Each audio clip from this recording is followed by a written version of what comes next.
يصلون على النبي يا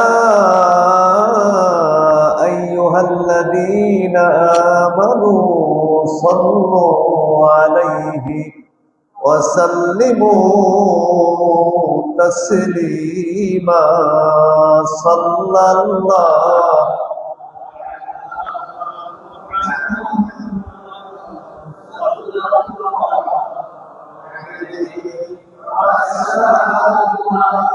صلى الله على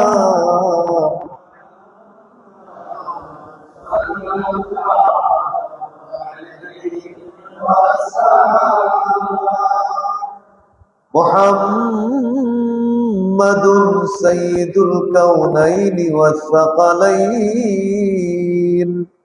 والفريقين من عرب ومن عجم صلى الله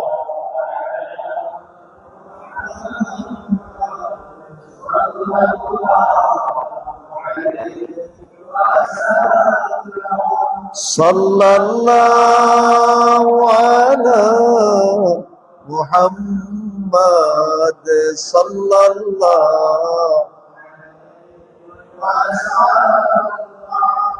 اللهم صل وسلم وبارك عليه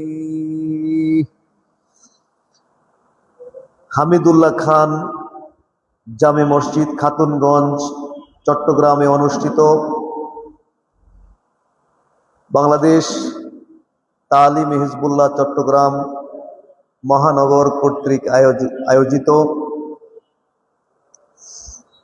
আজকের পবিত্র ওয়াজ ও ইসালে সওয়াবের মাহফিল। অত্র মাহফিলে উপস্থিত রয়েছেন হযরত উলামায়ে কেরাম, সালেকিনে তরিকত, বাংলাদেশ তালিম হিজবুল্লাহর কেন্দ্রীয় মহাসচিব সহ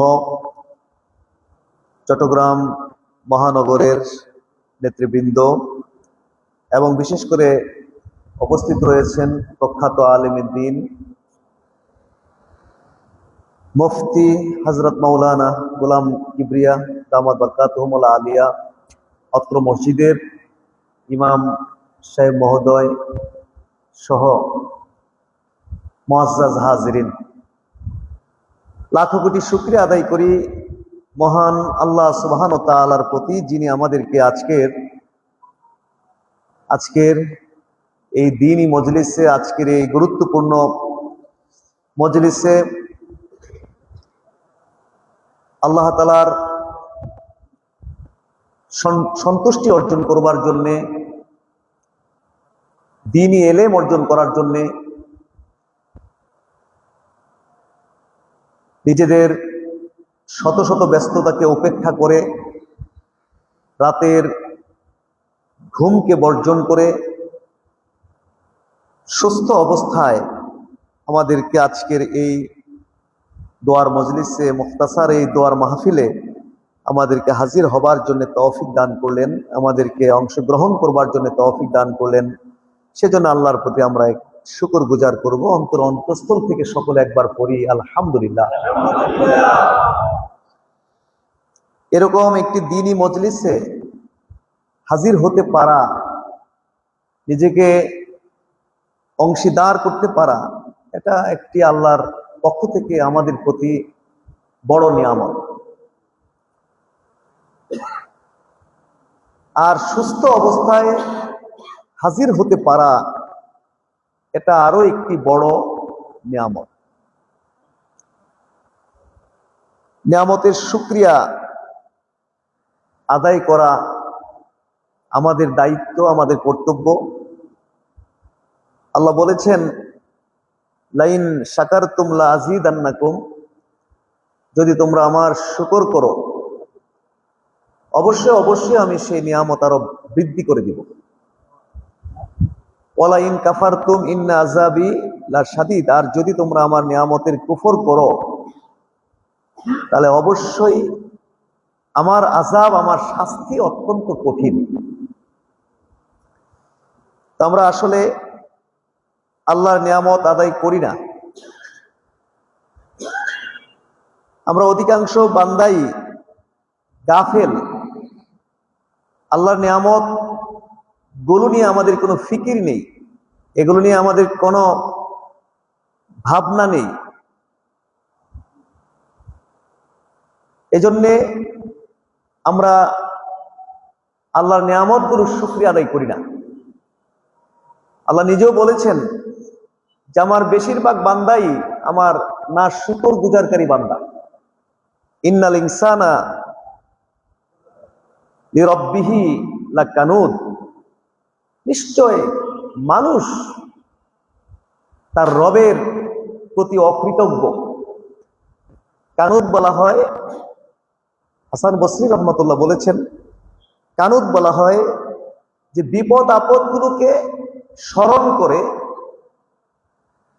আর আল্লাহর নিয়ামতগুলোকে স্মরণ করে না। বিপদ আপদ হলেই আঙ্গুলে গুনতে থাকে এবং আল্লাহর প্রতি অভিযোগ করতে থাকে যে আমার মতো মানুষের কেন বিপদ হবে। আমি 5 ওয়াক্ত নামাজ ঠিকভাবে আদায় করি, জীবনে 1 ওয়াক্ত নামাজ আমি ছাড়লাম না। আমি জীবনে কোনোদিন মিথ্যা বললাম না, জীবনে কোনোদিন একটি পয়সা হারাম খেলাম না, আল্লাহর রাস্তায় কোটি কোটি টাকা আমি দান করি, আমার কেন বিপদ হবে? হাতে গুনলে 4-5টি সমস্যা হবে, কিন্তু এর বিপরীতে কিন্তু কোটি কোটি নিয়ামত আল্লাহ কিন্তু আমাদেরকে দিয়েছেন। বলুন না সুবহান। আল্লাহ বলেছেন যে ওয়াইন তাউদ্দু নিয়ামাতাল্লাহি লা তুহসুহা, তোমরা যদি আমার নিয়ামতগুলো গুনো, লা তুহসুহা, তোমরা তা গুণে শেষ করতে পারবে। কিন্তু আল্লাহর নিয়ামতগুলোকে বড় করে দেখতে রাজি না, এগুলোকে গুনতে রাজি না, এগুলো স্মরণ করতে রাজি না, এগুলোর শুকরিয়া আদায় করতে রাজি না। কিছু সমস্যা হলো, এগুলোকে বড় করে দেখলাম, আমার মতো মানুষের এরকম হবে কেন, আমি এত বড় কিছু। কানুদ, ইন্নাল ইনসানা লিরাব্বিহি লাকানুদ, মানুষ তার রবের প্রতি অকৃতজ্ঞ। হাজরিন, সর্ব অবস্থায় আমাদেরকে আল্লাহর শুকরিয়া আদায় করতে হবে। সুখে দুঃখে, সুস্থ অসুস্থ, সচ্ছল অসচ্ছল, সর্বদা আমরা আমাদের রবের শুকর আদায় করতে হবে। রাজি আছি না নাই? আল্লাহ আমাদেরকে এই মাহফিলে হাজির করলেন, বড় নিয়ামত আমাদেরকে দিয়েছেন। এটা হয়তো এখন আমরা বুঝবো না, ইজি মনে করব, কিন্তু মাটির নিচে গেলে বোঝা যাবে যে আমাদের এই বসাটা যে কত বড় নিয়ামত। বলুন না সুবহান। ইচ্ছা করলেই এই ধরনের মাহফিলে আসা সম্ভব নয়, কারণ এই ধরনের প্রোগ্রামে ইচ্ছা করলে আসা যায় না। অনেকগুলো শত্রুকে পরাজিত করে কিন্তু আমাদেরকে ভালো কাজে অংশগ্রহণ করতে হয়। নিজের নফসের বিরুদ্ধে লড়াই করে, নফসকে পরাজিত করে ভালো কাজে আমাদেরকে অংশগ্রহণ করতে হয়। নফস আমাদের শত্রু নাকি বন্ধু? নফসের কাজ হলো খারাপ কাজের দিকে উদ্বুদ্ধ করা, বলে ওখানে দরকার নেই, অনেক ব্যস্ত, দরকার নেই, আজকে যাওয়া দরকার নেই। এটা নফসের কাজ। ও জি, মাশাআল্লাহ। জি, আমার একটা চেয়ার দেওয়া লাগবে। আসেনি একটা চেয়ার? জি জি। হ্যাঁ, আমার সিনিয়র সহকারী জজ চট্টগ্রামে আছেন, আমার ভাগিনা। একটা চেয়ার যে মামা এদিকে আসো মামা। হ্যাঁ, আচ্ছা ঠিক আছে। একটা চেয়ার আছে কি না? আরাম হবে না? ভালো। বলছিলাম মুআজ্জাজিরিন, আর সুস্থ থাকা এটাও একটি আল্লাহর কি নিয়ামত। কন্যা সুবহানাল্লাহ। সুস্থ থাকা কি নিয়ামত। যারা অসুস্থ তারা বুঝে যে নিয়ামত সুস্থতা যে কত বড় নিয়ামত, বলুন না সুবহানাল্লাহ। যাদের চোখ নাই তারা বোঝে চোখ যে কত বড় নিয়ামত। আমাদের যারা চোখ আছে আমরা কি বুঝবো? আমরা তো সবাই ইজি মনে করবো যে চোখ এটা একটা বিষয় হলো, কিন্তু যার চোখ নেই, আল্লাহর সৃষ্টি, আল্লাহর তৈরি করা পৃথিবী যারা এক নজর দেখতে পায় না, তারা বুঝে যে চোখ যে একটা আল্লাহর কত বড় নিয়ামত।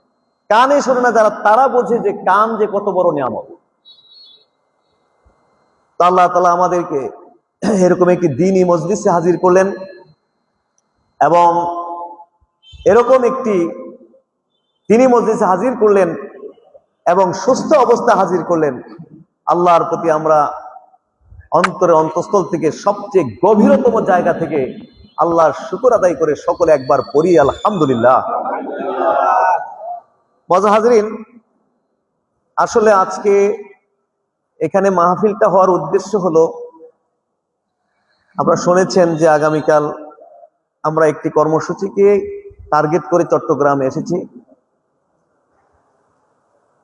সোনাকান্দা থেকে রওনা করে ওই স্পটে যাওয়া সম্ভব নয়, সেজন্য আমরা আগের রাতে এখানে আসতে হয়েছে। তখন আমাদের যারা এখানে আছে তারা চিন্তা করলেন যে যেহেতু আমি আসবই, সবাইকে নিয়ে একটু না বসে যদি হুটহাট করে চলে যাই তাহলে এটা সুন্দর হবে না। কোথাও একটু বসে কিছু কথাবার্তা আলোচনা করা যায় কিনা। তো শেষ পরে শুনলাম যে এখানে হাবিবুল্লাহ খান জামে মসজিদে স্পট নির্ধারণ করা হয়েছে। আলহামদুলিল্লাহ আমরা এখানে বসেছি, একটা ভালো কাজে বসেছি। মূলত উদ্দেশ্য যে সবার সাথে একটু দেখা হওয়া, একটু সাক্ষাৎ হওয়া, এটাই এখানে মূল উদ্দেশ্য। এখানে লম্বা চূড়া কোনো ওয়াজের সময়ও হবে না, আর যেহেতু টাইমটাও লস হয়ে গেছে অনেক। কয়টা বাজে? জি হ্যাঁ, সুতরাং টাইমটাও লস হয়ে গেছে অনেক। এত লম্বা ওয়াজ নসিহতের কোনো প্রয়োজন নেই। ভাবছিলাম যে হয়তো কিছু গুরুত্বপূর্ণ লম্বা চূড়া কিছু কথা বলবো সময় থাকলে, কিন্তু সেটা আর হবে না।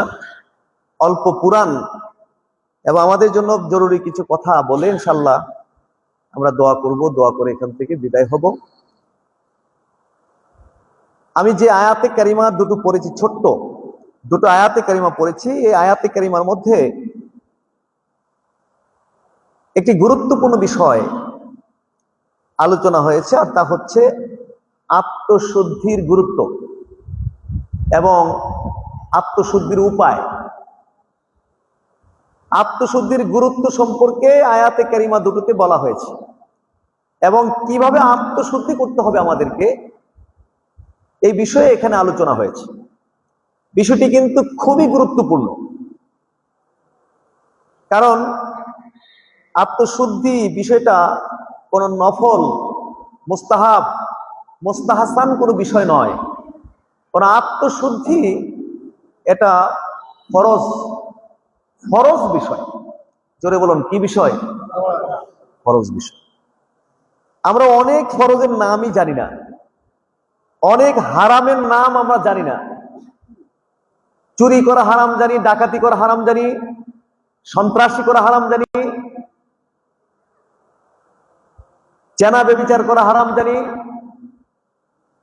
মিথ্যা বলা হারাম জানি। বহু হারামের নাম আমাদের জানা আছে।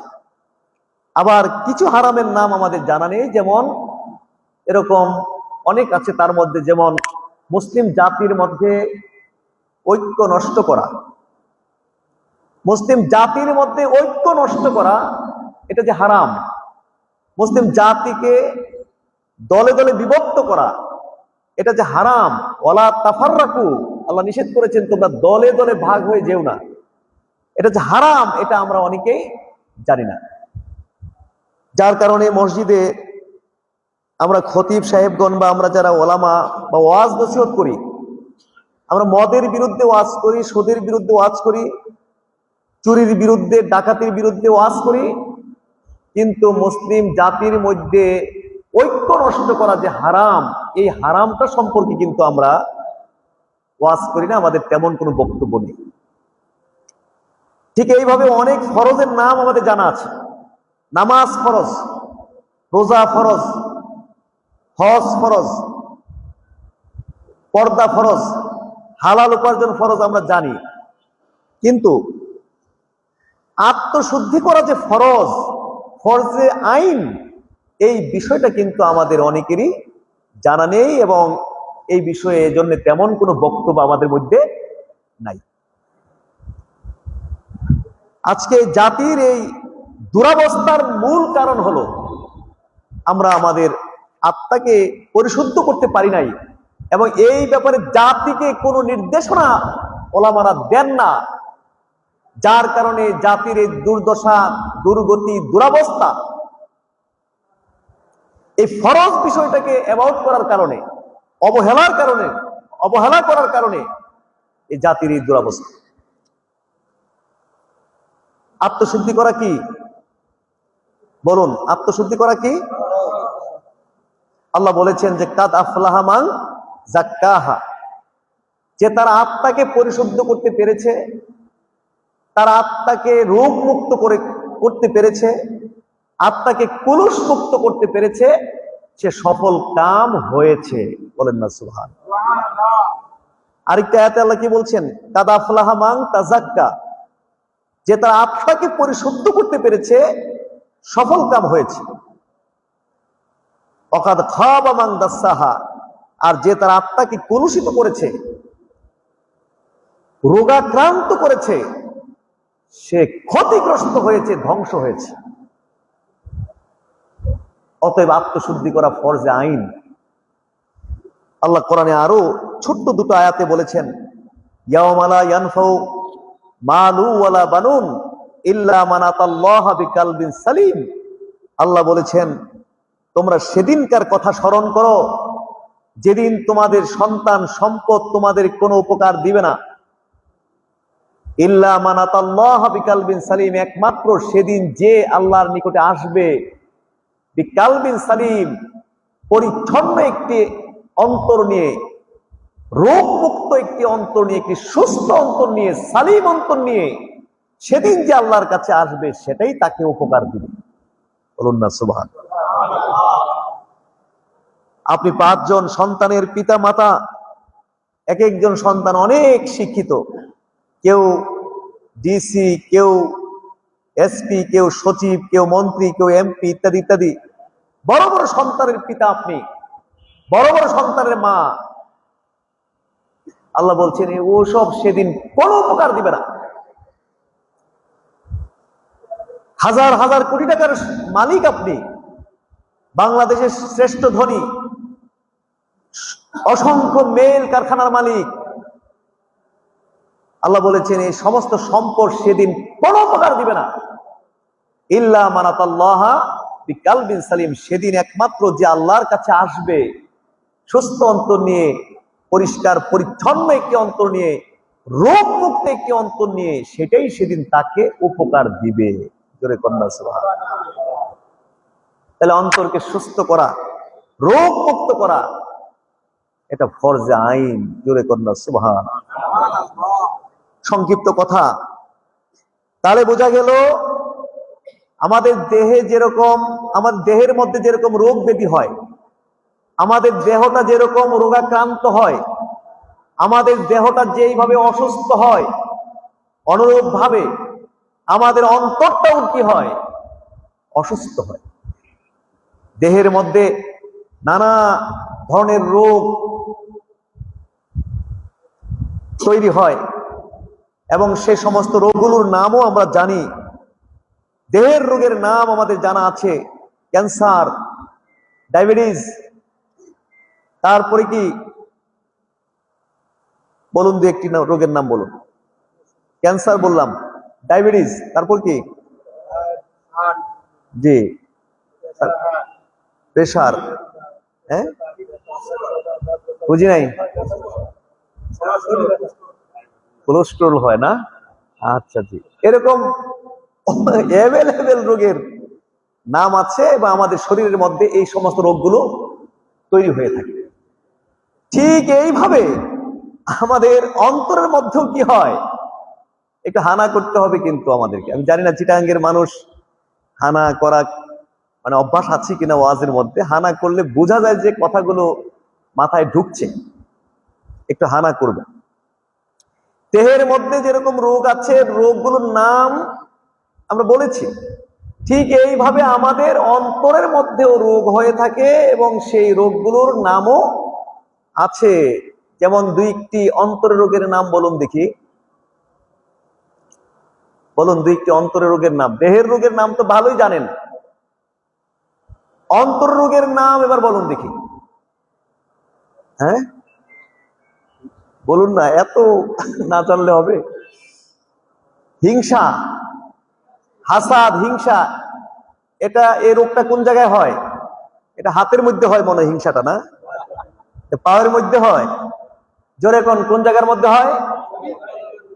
অন্তরের মধ্যে। আপনার নেফাকি, নেফাকি, নেফাকি বলুন এই রোগ, এটা কি হাতের মধ্যে, ঘাড়ের মধ্যে? জোরে বলুন, নেফাকি রোগটা কোন জায়গায় তৈরি হয়? অন্তরের মধ্যে। রিয়া, এই রোগটা কোন জায়গায় হয়? লোভ, হিটস, লোভ, লোভটা কোন জায়গায় সৃষ্টি হয়? বখল, কৃপণতা, এই রোগটা কোন জায়গায় সৃষ্টি হয়? তারপরে কিবির, অহংকার, এই রোগটা কোন জায়গায় হয়? অন্তরের মধ্যে। একটি রোগ হলো নেফাকি। আল্লাহ বলেছেন এই রোগ সম্পর্কে, নেফাকি মুনাফিকি রোগ, এই রোগ সম্পর্কে সূরা বাকারায় আল্লাহ বলেছেন যে ফি কুলুবিহিম মারাদুন, এদের অন্তরের মধ্যে রয়েছে রোগ। ফি কুলুবিহিম মারাদুন, এদের অন্তরের মধ্যে রয়েছে রোগ। মুনাফিকদের অন্তরের মধ্যে কি আছে? রোগ আছে। এখানে মুমিনের পরিচয় দিয়েছেন, কাফেরের পরিচয় দিয়েছেন, আর মুনাফিকের পরিচয় দিয়েছেন। মুনাফিকের বৈশিষ্ট্য সম্পর্কে বলতে গিয়ে আল্লাহ বলেছেন যে ফি কুলুবিহিম মারাদুন, এদের অন্তরের মধ্যে রয়েছে রোগ। মারাদুন শব্দের অর্থ কি? রোগ। তাহলে মুনাফিকদের অন্তরের মধ্যে যে রোগ রয়েছে সেই রোগের নাম হলো নেফাকি। জোরে কোন সেই রোগের নাম কি? নেফাকি। বলুন তো দেখি আমাদের মধ্যে এই নেফাকি রোগ আছে না নাই? মুনাফিকের আলামত কয়টি? এক হাদিসের মধ্যেই তো চলে আসছে তিনটি আলামত। কথা বললে কি বলে? মুনাফিকরা কথা বললে কি বলে? মিথ্যা বলে। ওয়াদা করলে কি করে? খেলাফ করে। আমানতের খেয়ানত করে। বলুন এই রোগ, এই নেফাকি রোগ আমাদের মধ্যে আছে না নাই? বলতে গেলে গোটা জাতি মুনাফিক জাতিতে পরিণত হয়েছে। হাজার হাজার কোটি কোটি মিথ্যা কথা এই জাতি বলে। মিথ্যা বলতে এক সেকেন্ডের জন্য চিন্তাই নেই, মাথার মধ্যে এক মুহূর্তের জন্য কোনো ভাবনাই নেই যে আমি যে মিথ্যা কথাটা বলবো এর জন্য আমার কোনো পরিণতি আছে কিনা, এর জন্য আমার কোনো জবাবদিহিতা আছে কিনা, আমার মরা আছে কিনা, কবর আছে কিনা, শাস্তি আছে কিনা। নো, কোনো চিন্তা নেই, এক সেকেন্ডের জন্য ভাবনা নেই, চলছি। আর হাজার হাজার মিথ্যা কথা অনায়াসে বলে বেড়াচ্ছে। সকালে এক কথা যেই মুখ দিয়ে কয়, দুপুরে আবার এই মুখ দিয়ে আরেক কথা, রাতে কয় আবার আরেক রকম, আপনার সাথে বৈশাখ করবো একরকম, একটু হাইটে গিয়ে কইবো আরেক রকম। কোনো চিন্তা নেই যেগুলোর জন্য কোনো জিজ্ঞাসার সম্মুখীন হতে হবে কিনা।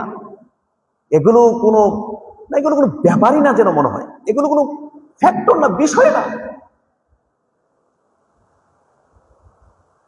এই চরিত্র আমাদের মধ্যে আছে না? এই যে ফেসবুক, ইউটিউব দেখলে মাথা নষ্ট হয়ে যায়। আল্লাহ, কিভাবে যে মুসলমান হাজার হাজার কোটি কোটি মিথ্যা কথা এই মুখ দিয়ে বলে বেড়াচ্ছে, যা মন চায় তাই বলে বেড়াচ্ছে, যা মনে চাচ্ছে তাই বলে বেড়াচ্ছে। কে জাতিকে কে বুঝাবে?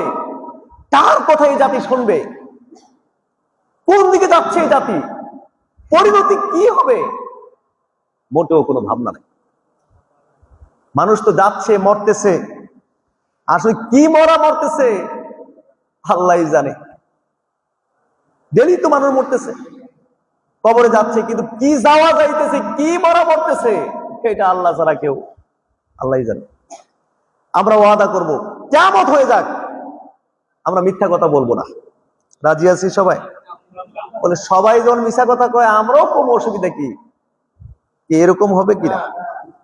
আমার কবরে তারা কেউ যাবে? তাদের কবরে আমরা কেউ যাব? আমার কবর আমাকে ঠিক করতে হবে। কিয়ামত হয়ে যাক, মুখ দিয়ে মিথ্যা উচ্চারণ করব না। রাজি আছি কিনা বলেন? বলুন আমিন। ওয়াদার খেলাফ, ওয়াদা করলে কি করা যাবে না? খেলাফ করা যাবে না। এটা মুনাফিকের আলামত। এই আলামত এই জাতির মধ্যে আছে না নাই? আমানতের খেয়ানত, এই আলামত আছে না নাই?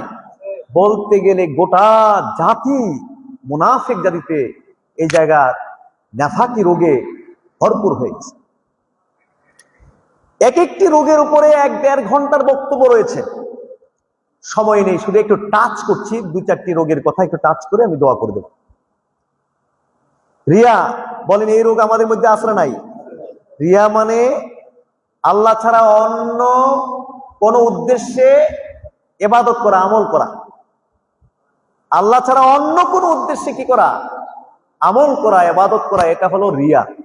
বলেন দেখি এই রোগ আমাদের মধ্যে আছে না নাই? এই রোগটা কি হাতের মধ্যে, পিঠের মধ্যে? জোরে কোন এই রোগ আছে কোন জায়গায়? আল্লাহর জন্য আমরা কয়জন ইবাদত করতে পারি? একটি ইবাদত আমরা আল্লাহর জন্য করতে পারি না। একজনকে একটা সালাম পর্যন্ত আমরা আল্লাহর জন্য দিতে পারি না। সালামটা পর্যন্ত আল্লাহর জন্য হয় না, আল্লাহ ছাড়া অন্য উদ্দেশ্য হয়। ইলেকশনের আগে কোটি কোটি সালাম আছে না নাই? ইলেকশনের আগে সালাম কম না বেশি? কোটি কোটি সালাম। প্রয়োজনে রাত 2টায় আপনাকে ঘুম থেকে জাগাইয়া দরজা খুইল্লা সালাম দিব, বলে সালাম দেওয়ার লেগে আইছি। কিন্তু ইলেকশন যখন চলে যায়, ওনারে সালাম দেওয়ার জন্য লোকেরা খুঁজা পায় না। এরকম আছে না নাই? ওনাকে সালাম দেওয়ার জন্য খুঁজে পায় না। ইলেকশনের আগে দেখলাম বিভিন্ন ছাত্র সংগঠনের লোকেরা কৃষকদের, বুঝতে পেরেছেন, ধান কাটার জন্য ব্যস্ত, একদম খাঁটি কৃষক সেজে গেছে, খাঁটি বাঙালি।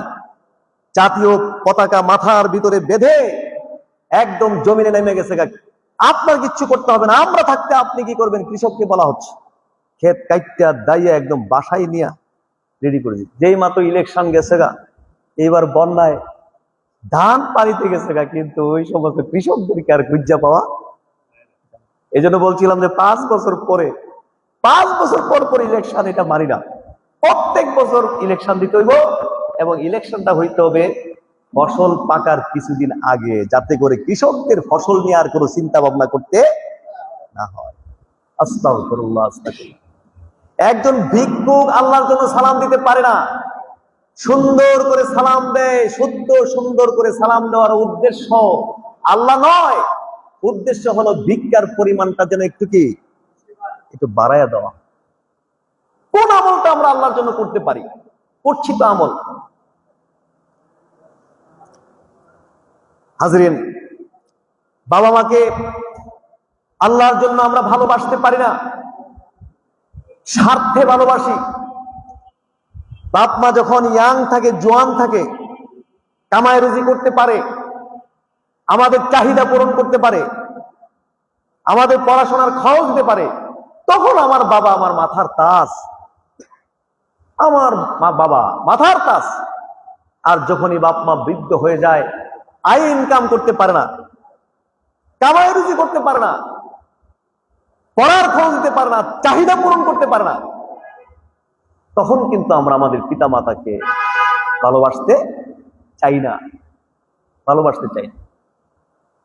বাপ যদি একটু বাঘা বাপ হয়, সম্পদশালী বাপ হয়, পাওয়ারফুল বাপ হয়, তাইলে একটু মানি। যারে বাপরে আমার বাবার যে সম্পদ, যদি বাবার সাথে বেয়াদবি করি, না মানি, তাহলে আমাকে ত্যায্যপত্র করে দিবে, আমি বিশাল ক্ষতিগ্রস্ত হয়ে যাব, বাবারে মানে। আর যদি বাপের কিছুই নাই, হয়তো ভিটা আছে বা কিছু আছে, বৃদ্ধাঙ্গুল দেখায় সন্তান চলে, তারে মানলেই কি না মানলেই কি, ফের আছে কি? বলুন তো দেখি, পিতা মাতাকে ভালোবাসার কথা যে আল্লাহ বলেছেন, এটা কি এটা কি কি স্বার্থে ভালোবাসতে বলা হয়েছে? একটু হানা করেন না চট্টগ্রামের মানুষ। কি স্বার্থে ভালোবাসতে বলা হয়েছে নাকি নিঃস্বার্থে? নিঃস্বার্থে। আমরা আমাদের পিতা মাতাকে স্বার্থে ভালোবাসবো না আল্লাহর জন্য ভালোবাসবো? আল্লাহর জন্য আমরা ভালোবাসবো। আল্লাহ বলেছেন, ইম্মা ইয়াবলুগান্না ইনদাকাল কিবারা আহাদুহুমা আও কিলাহুমা ফালা তাকুল্লাহুমা উফফি ওয়ালা তানহারহুমা ওয়ালা তানহারহুমা ওকুল্লাহুমা কাওলান কারীমা। পিতা মাতা দুজন কিংবা দুজনের কোন একজন যখন বৃদ্ধ বয়সে উপনীত হবে, ফালা তাকুল্লাহুমা উফ বলতে পারবে না, ওয়ালা তানহারহুমা ধমক দিতে পারবে না, ওকুল্লাহুমা কাওলান কারীমা সম্মানজনক কথা কইবে। বলেন না সুবহানাল্লাহ। বৃদ্ধ বয়সে কথা কেন কইলো আল্লাহ? জোয়ান বয়সে কথাটা কেন বললেন না? এই জন্য বলেন নাই জোয়ান বয়সে সবাই তার বাপ মারে ভালোবাসে, দিতে পারে, যখন পড়াইতে পারে, আদর করতে পারে, কোল নিতে পারে, চুমু খেতে পারে, সবাই বাপ মাকে ভালোবাসে। বৃদ্ধ বয়সে বাপ মাকে ভালোবাসতে চায় না, এই জন্য আল্লাহ বৃদ্ধ বয়সে কথাটা বলে দিয়েছেন। যখন বৃদ্ধ বয়সে উপনীত হবে, উফ বলবে না, ধমক দিয়ে কথা বলবে না, সম্মানজনক কথা বলবে। আজকে আমাদের সমাজে দেখি বাপ মা মনে হয় যেন এতিমের মতো আঁকতেন, নাই মিসকিনের মতো হাঁটে, পোলাপাইন হাড়ের সিনা টান দিয়ে, আর বাপ মনে হয় মিসকিন। কেন? অসুবিধা কি? আপনি 5 ছেলে থাকলে 1000 টাকা করে যদি আপনার বাবাকে পকেট খরচ দেন মাসে, তাহলে তো আপনার বাবা সমাজে একটু সম্মানের সাথে একটু বাস করতে পারে। আর চাইতে হবে কেন যে আমাকে মাসে 1000 টাকা করে দিবি তুই? কেন চাইতে হবে? কেন ভিক্ষা করতে হবে আপনার কাছে? আপনি নিজে কেন বুঝেন না? বুঝে আগেই কেন প্রতি মাসে আপনার পিতার কাছে 1000 টাকা আপনি কেন দেন না, যাতে সমাজে একটু সম্মানের সাথে, শানের সাথে, মানের সাথে, একটু বন্ধু বান্ধবদের সাথে একটু চলতে পারে। হাজরিন, অনেক কথা, আমি সেদিকে গেলাম না। তাইলে আমাদের অন্তরের মধ্যে এই রিয়া নামক যে ব্যাধি রোগ, এটা আছে নাকি নাই? অন্তরকে এই রোগ থেকে মুক্ত করা দরকার আছে কিনা? আর একটি রোগের কথা বলি, হিংসা, হাসাদ। এই হিংসা আমাদের মধ্যে আছে নাকি নাই? কম না বেশি? এমন কেউ আমার মনে হয় বাকি নাই যে আমরা এই রোগে আক্রান্ত নই। আলেমে আলেমে হিংসা, পীরে পীরে হিংসা আছে না নাই? এ কথা মনে করার কোনো প্রয়োজন নেই যে আমরা পীর সাহেব হয়েছি বলে, আলেম ওলামা হয়েছি বলে আমাদের মধ্যে হিংসা নেই, এই রোগ নেই। নো, আলেমে আলেমে হিংসা আছে না? পীরে পীরে হিংসা আছে কিনা? ডাক্তারে ডাক্তারে, ইঞ্জিনিয়ার ইঞ্জিনিয়ারে, তারপরে রাজনীতিবিদ রাজনীতিবিদ। আমার মনে হয় রাজনীতিবিদদের মধ্যে হিংসার পরিমাণটা সবচেয়ে কম, তাই না? রাজনীতিবিদদের মধ্যে হিংসার পরিমাণ কম না, সবচেয়ে বেশি? এটা এক জাতীয় লোকদের মধ্যে হয় রোগটা। যেমন পীরে পীরে হবে, ডাক্তারে ডাক্তারে হবে, ইঞ্জিনিয়ারে ইঞ্জিনিয়ারে হবে। ডাক্তারে আর ইঞ্জিনিয়ারে হিংসা হবে না। ইঞ্জিনিয়ারে আর ব্যবসায়ীর মধ্যে কি হবে না? হিংসা হবে। ডাক্তারে ডাক্তারে, ইঞ্জিনিয়ার ইঞ্জিনিয়ারে, ব্যবসায়ী ব্যবসায়ী, শিল্পপতি শিল্পপতি, পীরে পীরে, আলেমে আলেমে হবে। হিংসাটা কার মধ্যে? রাজনীতিবিদ আর রাজনীতিবিদদের মধ্যে।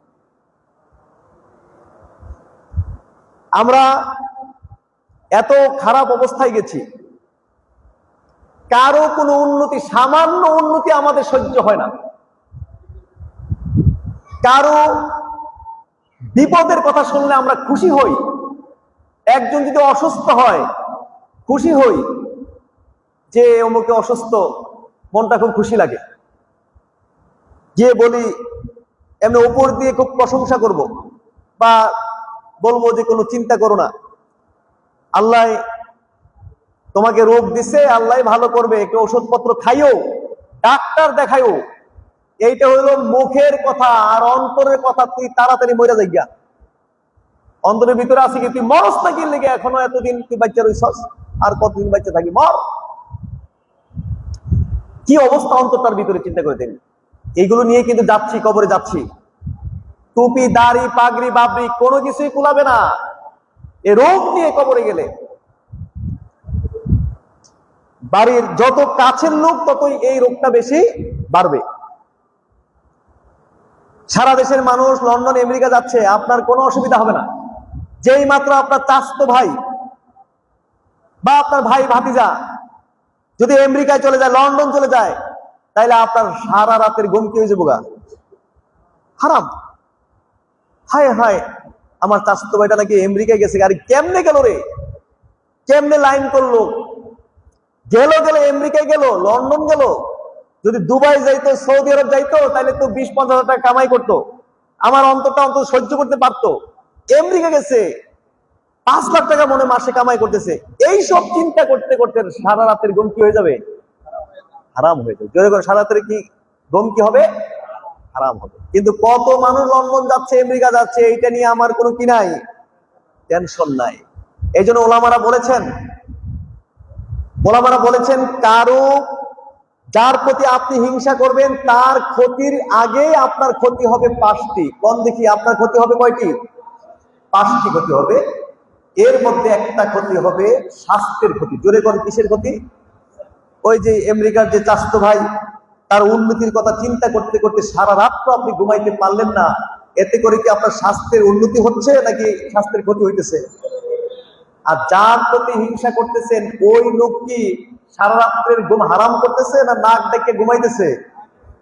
তাহলে ক্ষতি হইল কার? হিংসুকের। জোরে কর, ক্ষতি হইল কার? স্বাস্থ্যের ক্ষতি। 5টা ক্ষতি, সবগুলো বললাম না, একটা বললাম। আর একটা ছোট্ট করে বলে ফেলি, আমলের ক্ষতি হবে। জোরে কোন কিসের ক্ষতি হবে? ইয়াকুমুল হাসাদ ফাইনাল হাসাদা ইয়াকুল হাসানাত কামা তাকুলুন নারুল হাতাব। হিংসা মানুষের নেকিগুলোকে ধ্বংস করে দেয়, যেইভাবে কাঠকে আগুন জ্বালায়া কি করে দেয়, ধ্বংস করে দেয়। নামাজ পড়ছি, হিংসা করছি, রোজা করছি, হিংসা করছি, হজ করছি, যাকাত দিচ্ছি, কোরআন তেলাওয়াত করছি, কোটি কোটি দান সৎকার করছি, আবার সাথে সাথে কি করছি, তাইলে একদিকে নেকি সংগ্রহ করতেছে, আরেকদিকে হিংসায় এই নেকিগুলো কি করে দিচ্ছে। এই জন্য ওলামারা বলেছেন বাঙালিদের নেকির কোনো অভাব নাই। বাঙালির মতে এত নেকি কেউ করে না। বস্তা ভরা নেকি বাঙালি করে, কিন্তু নেকি করলে কি হবে, নেকি রাখতে পারে না, সব পুইরা ছারখার হয়ে যায়। বলুন এই রোগ থেকে অন্তরকে মুক্ত করতে চেষ্টা করবো ইনশাআল্লাহ? বলুন আমিন। হাজরিন, ক্যান্সার হইলে তো আপনি একলা মরবেন। আপনার ক্যান্সার হয়েছে, আপনি মরে যাবেন না। দেহের রোগের চেয়ে অন্তর রোগ আরো বেশি মারাত্মক। ক্যান্সার হইলে শুধু আপনি একা মরবেন, আর অন্তরের মধ্যে যে রোগগুলো হয় এই রোগগুলোর কারণে শুধু আপনি একা মরবেন না, বরং গোটা সমাজকে আপনি কি করবেন, মারবেন। গোটা সমাজকে আপনি ধ্বংস করে দিবেন। এই জন্য দেহের রোগের চেয়ে অন্তরের রোগগুলো আরো বেশি জঘন্য, মারাত্মক। আর একটা রোগ একটু টাচ করুন, হিটস, লোভ। জোরে কোন, এই রোগের নাম কি? লোভ, হিটস, লোভ। এই লোভ আমাদের অন্তরের মধ্যে আসলে নাই। এই লোভের কারণেই তো যত পাপ আমরা করি। প্রথমে কিন্তু আমাদের অন্তরটা রোগাক্রান্ত হয়। রোগটা হয় প্রথমে কোন জায়গায়? অন্তরের মধ্যে। এরপরে অঙ্গ প্রত্যঙ্গ গুলো পাপ করতে থাকে। অন্তর যদি রোগ সৃষ্টি না হয় কখনো কেউ পাপ করতে পারবে না। আমরা যত পাপ করি প্রত্যেকটি পাপ করার পেছনে আমাদের অন্তরের রোগ দায়ী। অন্তরের কোন না কোনো একটা রোগের কারণেই আমরা পৃথিবীতে যত পাপ করি সবগুলো পাপ কি হয়, সংগঠিত হয়। যেমন লোভের কারণে চুরি করে মানুষ। অন্তরের মধ্যে লোভ নামক রোগটা যখন সৃষ্টি হয় তখনই কিন্তু সে কি করে, চুরি করে। অন্তরের মধ্যে লোভ নামক রোগটা যদি সৃষ্টি না হয় সে কি কখনো চুরি করতে পারবে, ডাকাতি করতে পারবে? সে কি কারো জায়গা জমি গ্রাস করতে পারবে, সুদ খেতে পারবে, ঘুষ খেতে পারবে? ওজনে মাপে কম দিতে পারবে? দুর্নীতি করতে পারবে? ওজনের মাপে কম দেয় এরকম বাংলাদেশে এই অন্যায় আছে না নাই? ওজন, এই দুর্নীতিটা সবচেয়ে বেশি। তো এই দুর্নীতিটা বাংলাদেশে সবচেয়ে বেশি। একটা জিনিস আপনি দেখাতে পারবেন না, একটা জিনিস বাংলাদেশে দেখাতে পারবেন না যে জিনিসটা ওজন ঠিক আছে।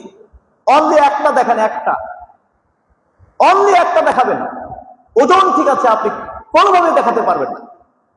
এমনকি এই যে পানির বোতল দেখছেন, এই পানির বোতল আপনি যদি দেখেন যে উপরে যে পরিমাণ লেখা, মাপতে গেলে একটু হইলো আপনি বেশি পাবেন না কম পাবেন? হলেও একটু বেশি পাবেন না। কি পাবেন? কম পাবেন। বাজার থেকে একটা কসমেটিক্স কিনেন, কিনে নিয়ে আসেন, টুথপেস্ট কিনে নিয়ে আসেন, বাড়িতে আনার পর টিপ দিলে দেখবেন কিছুক্ষণ বাইরে হইব, আবার কিছুক্ষণ কি নাই। এই জিনিসটাই দেশের বাইরে থেকে আপনি নিয়ে আসেন, একটা টুথপেস্ট আনেন বা একটা মলম আনেন, কসমেটিক্স আনেন, বাইরে থেকে আনছেন, টিপ দিলে দেখবেন একদম আগা থেকে গোড়া পর্যন্ত ঠাসা ভর্তি। আর এই জিনিসটাই, এই কোম্পানি লেখা টাকা সব ঠিক আছে, কিন্তু এটা বাংলাদেশ থেকে কিনবেন, দেখবেন টিপ দিলে একটু বাইরে হইব, এরপর আবার কি নাই। বাংলাদেশে এগুলো ইউটিউবে সার্চ দিলে পাবেন। বাংলাদেশে অনেক কোম্পানি আছে নকল করার জন্য। এই কোম্পানিগুলো, এদের কাজই হলো নকল করা। বাইরে থেকে জিনিসপত্র এনে টেনে এগুলো 2 নম্বর করে সুন্দর দেখতে দেখতে সব ঠিক, কিন্তু আপনি ওজনে ঠিক পাবেন। কি মনে কষ্ট যাচ্ছে নাকি আপনাদের? কষ্ট নিয়েন না আপনারা। কারণ ওলামায়ে কেরাম ডাক্তার, ওলামায়ে কেরাম কি ডাক্তার। ডাক্তাররা যখন ঔষধপত্র দিবে, যে রুগীর কি জিজ্ঞেস করে কি ঔষধপত্র দিবনি কোনো, যে আপনি কোন তো দেখি আপনার কোন কোন ওষুধগুলো দিমু কম, কি এইভাবে কি জিজ্ঞেস করে রুগীরে ডাক্তার ওষুধ দেয়? এটা তো ওলামায়ে কেরাম হলো আত্মিক রোগের ডাক্তার, বলেন না সুবহানাল্লাহ। আপনাকে জিজ্ঞেস করে তো আলেমরা কখনো রোগের ঔষধ দিবে না। আপনি প্রেসক্রিপশন নিয়ে এখন আপনি ইচ্ছে হলে খেতে পারেন, অথবা প্রেসক্রিপশন আপনি ডাস্টবিনে ফেলে দিতে পারেন, সেটা আপনার এখতিয়ার। কিন্তু রোগী যখন নাকি, ডাক্তার যখন নাকি আপনাকে ঔষধ দিবে, তখন কিন্তু উনি ওনা বুঝেই কি করতে হবে। আমাকে ডায়াবেটিসের জন্য আমার বলছিল ইনসুলিন নিতে, আমি বলছি যে না ভাই, আমি ইনসুলিন নিতে পারবো না, আমাকে প্রয়োজনে ডাবল ওষুধ দেবে। তো শেষ পর্যন্ত উনি বলছে আচ্ছা ঠিক আছে, আমি ঔষধ দিব, 2 বেলা খাবেন, ঠিক আছে, কিন্তু আমি কিন্তু প্রেসক্রিপশনে লিখবো ইনসুলিন। আমি বললাম যদি এটা আবার কেমন কথা? নাইলে আরেকজন ডাক্তার যদি দেখে, রিপোর্ট দেখে যদি দেখে যে আপনাকে ইনসুলিন দেওয়া হয় নাই, ট্যাবলেট দেওয়া হয়েছে, তাইলে ওই ডাক্তারকে বলছে এই ডাক্তার পড়ছে কোন জায়গায়, এই জায়গায় কোথায় পড়ছে এই প্রশ্ন করবে। এই জন্য আমি তো প্রেসক্রিপশন কি রাখতে হইব, ঠিক রাখতে। তাইলে ডাক্তার কখনো রোগীকে জিজ্ঞেস করে কিন্তু ওষুধপত্র দিবে না। আপনাদেরকে প্রেসক্রিপশন দেওয়া হচ্ছে, এখন এটা নিয়ে কি সেবন করবেন এই অনুযায়ী, নাকি এটা ডাস্টবিনে ফেলে দিবেন, সেটা আপনাদের ব্যাপার। কিন্তু প্রেসক্রিপশন ঠিকভাবে দেওয়া দরকার আছে না নাই?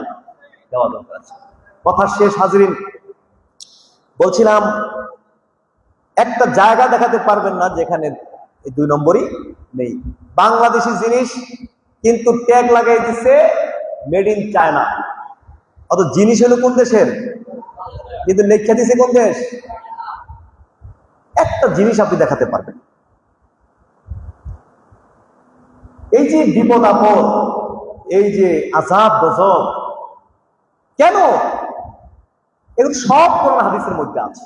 এর দুর্ভাগ্য, কোরআন এবং হাদিস আল্লাহ তাআলা যে উদ্দেশ্যে প্রেরণ করেছেন, আমরা সেগুলো জানতে রাজি না, সেগুলো বুঝতে রাজি না।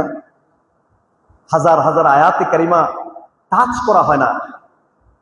সারা বাংলাদেশে ওয়াজ মাহফিলের মধ্যে 4-5টা আয়াত, এই গদবান্দা চালাইছে একটা আওয়াজ, ওয়াজ হইতেছে, কিন্তু প্রত্যেকটি আয়াতে কারিমা সুবহানাল্লাহ, এক একটি আয়াতে কারিমা দিয়ে কি দুনিয়ার মানুষের জন্য চিন্তাও করা যায়, বলেন না সুবহানাল্লাহ।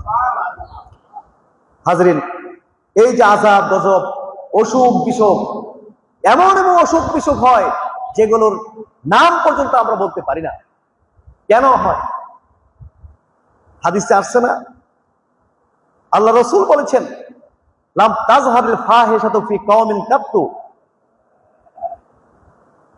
লাম তাজহারিল ফাহিশাতু ফি কওমিন কাত্তু ইল্লা ফাশা ফীহিমুত তাউন ওয়াল আওযাউ আল্লাতী লাম তাকুন মাদাত ফি আসলাফিহিমুল্লাযীনা মাদাউ।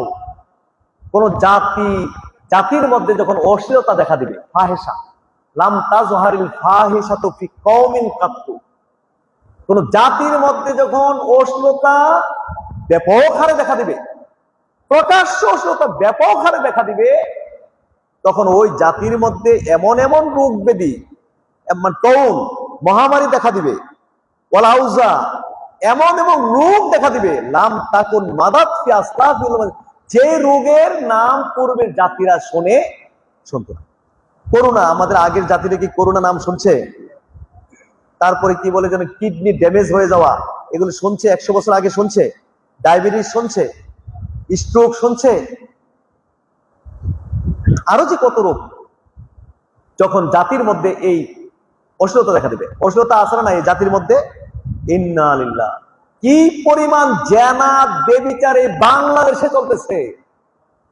পানির মতো সস্তা হয়ে গেছে এখন জেনা বেবিচার। জেনা বেবিচার, ধর্ষণ প্রকাশ্যভাবে পাপ চলতেছে জীবনে। এই যে ফেসবুকের মধ্যে যুবতী ছেলে মেয়েরা আল্লাহ কি করে বেড়াচ্ছে, টিকটকের নামে মুখ দিয়ে এমন এমন অশ্লীল কথাবার্তা, যেগুলো নাকি আমরা বান্ধবী মহলে উচ্চারণ করা সম্ভব নয়। আজকে ফেসবুকে, ইউটিউবে এসে এত অশ্লীল অশ্লীল শব্দ যুবক যুবতী ছেলে মেয়েরা আজকে বলে বেড়াচ্ছে। অবাক লাগে যে এরা কারা, এরা কি পথে ঘাটে জন্মগ্রহণ করেছে? এদের কি কোনো বাড়ি ঘর নাই? এদের কি কোনো বাবা মা নাই? এদের কেউ বরণ নাই? এদের কেউ দেখান নাই? এইভাবে অশ্লীলতা আগে ছেলেরা করতো, এখন মেয়েরাও প্রতিযোগিতায় নেমেছে। আগে ছেলেরা বিড়ি খাইতো, এখন মেয়েরাও বিড়ি খায় না? ছেলেরা মদ গান্দা ইয়াবা এসব খাইতো, এখন মেয়েরা করে কিনা? ছেলেরা আগে ছিনতাই করতো, মেয়ে ছিনতাইকারী। ছেলেরা সন্ত্রাসী করতো, এখন মেয়ে সন্ত্রাসী, পকেট মার। কোন জায়গায় এখন মেয়েরা নাই? এইভাবে কোটি কোটি অশ্লীলতা। আল্লাহ রসুল বলেছেন, কোন জাতির মধ্যে যখন প্রকাশ্যভাবে অশ্লীলতা প্রকাশ পাবে, তখন ওই জাতির মধ্যে মহামারী দেখা দেবে এবং অলাউজা এমন এমন ডিজিজ দেখা যাবে, যেগুলো তার পূর্বের পুরুষেরা এগুলোর নাম জানতো। দ্বিতীয় অংশে বলেছেন, ওয়ালাম ইয়ানকুসুল মিকাল ওয়াল মিজান, যে জাতি ওজনে কম দিবে এবং দুর্নীতিগ্রস্ত হবে। লাম ইয়ানকুসুল মিজান ওয়াল মিকাল ইল্লা উখিযু বিসসিনিন ওয়া শিদ্দাতিল মাউনা ওয়া জাওরি সুলতানি আলাইহিম, যে জাতি ওজনে কম দিবে, ইয়ানকুসু নোকসান করবে, মিজানের মধ্যে মানে পাল্লার মধ্যে কি করবে? কম দিবে, ওজনে কম দিবে। ওয়াল মিকাল, দুর্নীতিগ্রস্ত হবে।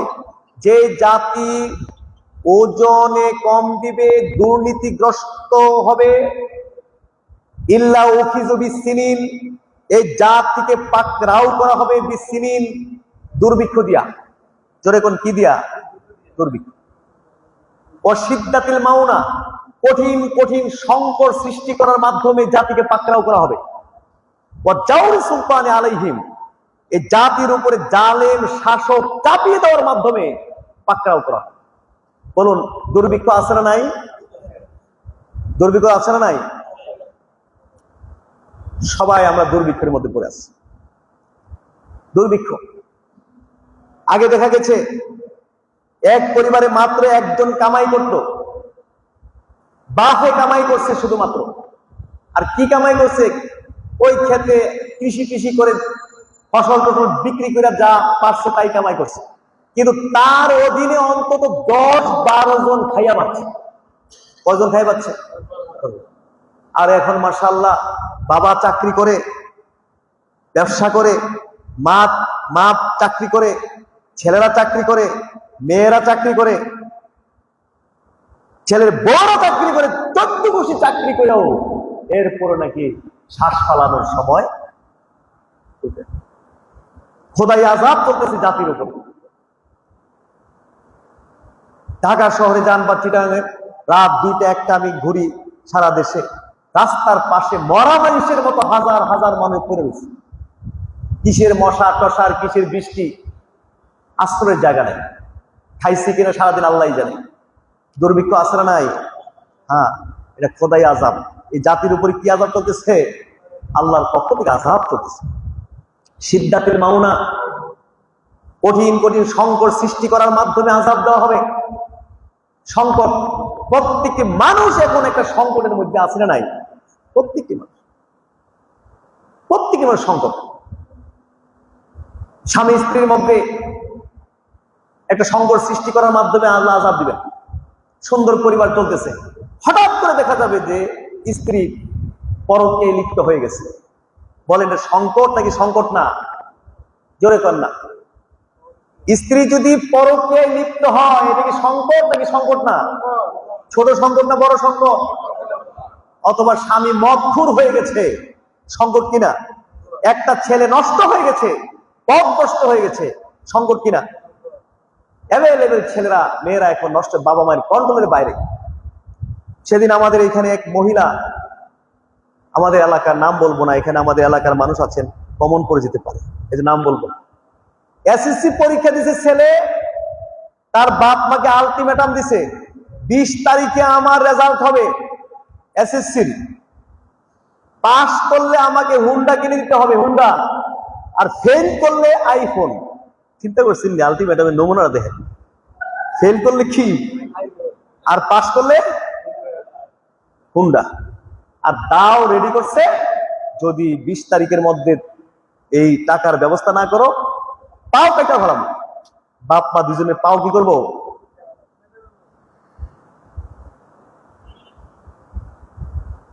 কি সমাজটা এরকম হয়ে গেল? বাড়ি থেকে আর কেউ নাই, তার চাচারা কোথায়, তার বাড়ি ঘরের লোকগুলো কোথায়? তার বাপ মার উপরে তার সন্তান অত্যাচার করবে, আবার সবাই তাকায় তাকায় দেখবে। অন্যরা কোথায়? এত বড় সাহস! এগুলো তো 20 বছর আগে তো চিন্তাই করা যায় নাই। এরকম নীরব অত্যাচার পরিবারে পরিবারে চলতেছে, সংকট, খোদাই আযাব চলতেছে। জোরে কোন কি আযাব চলতেছে? এই আযাব আসছে কোথা থেকে? আল্লাহর পক্ষ থেকে আযাব। ওয়াজাউরি সুলতানে আলাইহিম, ওই জাতির উপরে জালেম শাসক চাপিয়ে দেওয়ার মাধ্যমে এই জাতিকে, হাজরিন বলতে গেলে সারা বলা যাবে, আমি আর সেদিকে যাচ্ছি না। তাহলে এই সমস্ত রোগগুলো থেকে আমাদের অন্তরকে মুক্ত করতে রাজি আছে না নাই? জোরে বলুন, অন্তর থেকে এই সমস্ত রোগ ব্যাধিগুলো দূর করতে রাজি আছে না নাই? কারা কারা রাজি একটু হাত তুলুন দেখি।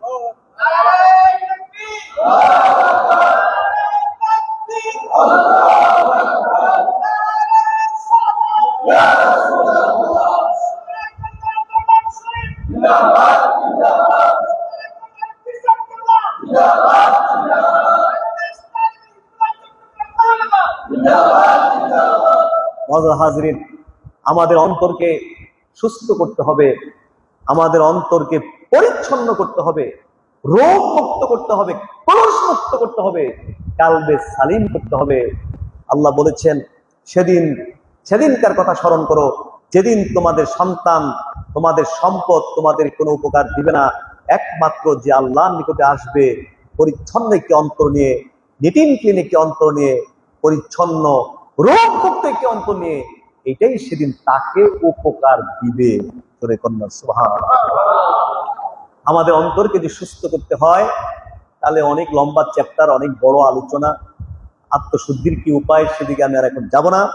সংক্ষেপে দূর বলবো যে আত্মশুদ্ধি করতে গেলে আমাদেরকে কিছু করণীয় আছে, এগুলো করতে হবে। যেমন এর ভিতরে একটা হলো যে আমাদের স্বাস্থ্যের, এর ভিতরে একটা হলো আত্মশুদ্ধির একটা উপায় হলো হাক্কানি পীর মাশায়েখ এবং আলেম ওলামাদের সাথে সোহবতের পরিমাণ বাড়াই দিতে হইল। সুবহানাল্লাহ। অনেকগুলো উপায়ের ভিতরে একটা বললাম শুধু, যে আমাদের অন্তরকে যদি রোগ মুক্ত করতে চাই, আত্মশুদ্ধি যদি করতে চাই, উপায়গুলোর মধ্যে হতে একটা উপায় হলো হক্কানি পীর মাশায়েখ এবং আলেম ওলামাদের সাথে সোহবতের পরিমাণ বাড়াইতে হইল। কন্যা সুবহান। আমাদের দেহের রোগ হলে যেরকম হাসপাতালে যেতে হয়, যদি রোগ হয় হাসপাতালে যেতে হয়, আমরা দেহের রোগ নিয়ে আমরা বসে থাকি না। একটু সর্দি হলেই অস্থির হয়ে যায় সুস্থ হওয়ার জন্য। সকালবেলায় ফার্মেসি খুলতে না খুলতে ফার্মেসিতে গিয়ে হাজির, ভাই সারাটা রাত্র ঘুমাইতে পারি নাই, নাক বন্ধ ছিল, সারা রাত্র আমার ঘুম হয় নাই, নাক বন্ধ হয়ে আছে, ওষুধ